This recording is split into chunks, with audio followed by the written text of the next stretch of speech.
baby natti ta'een jireenyi koo gadin teenye takka yaadaaf qalbiin kan koo garuu bira gahuun dandeenye. Hayyee. Firee shantama suyyaa ubbaate. Nu jalaa dhumataa mallee nu daraa jechuu jiran. Akka injira beekii. Namni guyyaa gad dhufu jira. Taawwan irraa gad dhufu jiran. Hayyee. Kanaafuu ammallee shantam barbaanna firee shantam namni shantam gad dhufa. Akkasiyyuu rakkoon hin jirtu. Hayyee. Ammuun tanuma yaamsisa. Tun xiqqoo nageetti. Tun xiqqoo diqqumatti hafe. Ammoo kadhibiileen hin jiru kadhibiileen hin jiru ba'uu fi ammoo kadhibii jira. Oromoon dhugaa gad dhufa guyyaa gaafasi. Akkasiyyuu. Maashaallah. Dhufu qabdi beektaa. Mombaasaa irraa gad dhufan taawwan irraa gad dhufan. Guyyaa gaafasii namni zaayida baay'ata. Akkaan. Kanaafuu amma tikeettiitu akka nayyalaa hubbaanii fedha. Kuneen faa koota Oromoo ilmaan Oromoo. Koota teeffadha. Akkam nama isa teeffadha. Maali. Eessi yaa hojjetan isan. Isa waan jira dhageessanii gara. Maatu jira. Waan jira dhageenye. Dhageenye. Jikan. Facebook fayyadamtoota. Taaree afurii Jawar Yusuf beektu. Jafar Yusuf.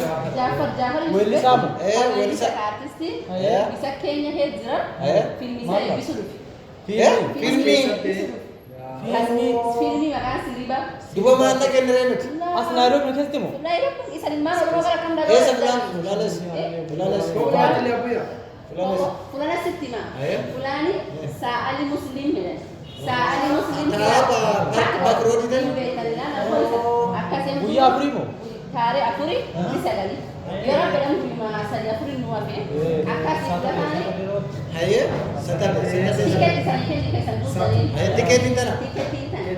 Tikeetii agarsiise. Kun tokko callaa. Kun tokko waa gurguran duuba hin geetu gurguran. Namatti beektan namni wal dabra. Namni gadi qaba namni gadi qabu. Amma akkasii kushii kun tokko akkasii guyyaa sun gubir dhaabbadha. Jawarii Jafar. Tikeetii nuugu diree tikeetii. Isanii kutan Jafar. Akkasiiniti. Tikeetii Jafariin dur naa jedhaa nu baasin. Nuddura dhufee. Nuddura dhufee. Ani si barbaadu jedhu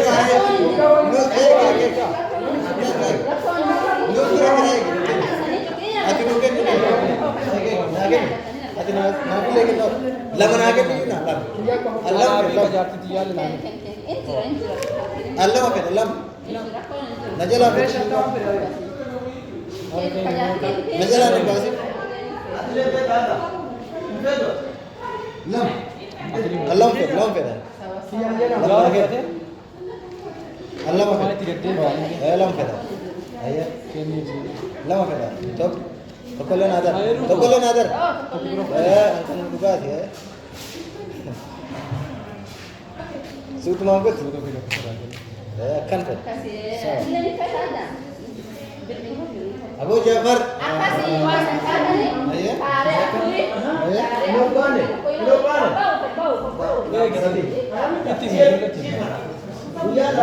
Ijoollee keessa kan deemnee gurraa dhagina gangaadha isiin tuwwan xiqqoo nama fe hundi keessan irraa hirmaatanii nam qaama qara suuraa sana nama yaada isaa bakka dhaabbanne sun Guyyaa sunii guyyaa Jumamooso jalabbiin jedhe taaree afurii sagalii Jumamooso. Jumaama sirban. Koota waliin bashannana obboleessaa waliin hedda duru baatanii nama waa hedduutu sagaloo guyyaa sun ammallee artistiin keenya muslimaa kan yaada darbee jira. Artistiin jedhanii fase hedduu maqaa keessan bahu Faatefa, Ali Sabiitfa, Aasha Birrafa hakeenyallee Annan Kabur Faasiya, Sakkiinafa, Mulki Beebifa, Sofi Chroniclesfa, Bahaadiyaatifa, Jerofa, nam hedduu Mulki Beebifa, nami hedduu guyyaa sun kootan waliin bashannana. Tikeetii nama kallaan abbalaan moo sadiidhaaf nami tokkichi jiru. Kaani nami achi gaggeessan jechuun maskiin konta. Maslatu muhimu beeka. Rufas waasi gaafadhu shilingii 2,000 jedhanii wanni kun tokko shilingii 1,000 dhala abbaan tokko shilingii 1,000 sa'aatii torbirra qabee saa sadii kaalakanii kootan waliin bashannana guyyaa sun dhufu baatena waan iddoo si jarrashoo waliin akkan hedduus jaaladhu beekamu. Andaara galaana xaaliyaanitti dhiyaannee dooniin galaanaan liqimfama.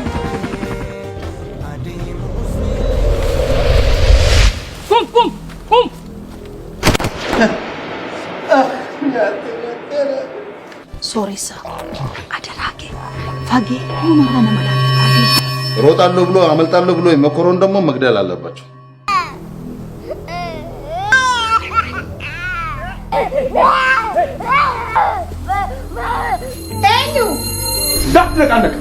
Ani warqeen kun morma kiyyarrataaf gammachuun argadhu jiru garuu harmeen kee fayyitee yommuun argu gammachuun koo daangaa hin qabu kanaafuu qabi. Tu taa'ii mona ilaali arraba kiyyarraa rifeensa buqqisi yoo ati kufaatii hin taaneen kufe.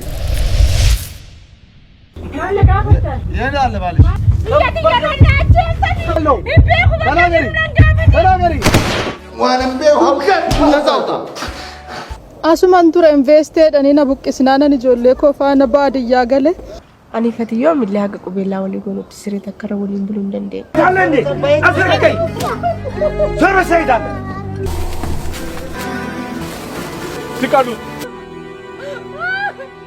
Abdii ani bara hedduun si jaaladha maal jechuu keeti.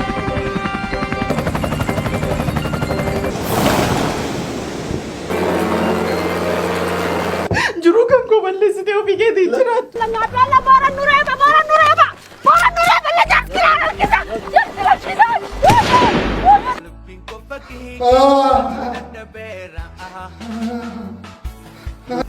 Biyya kee akka inni firii ta'ee biqilin dagatiin hagu. Fidaloo bakka.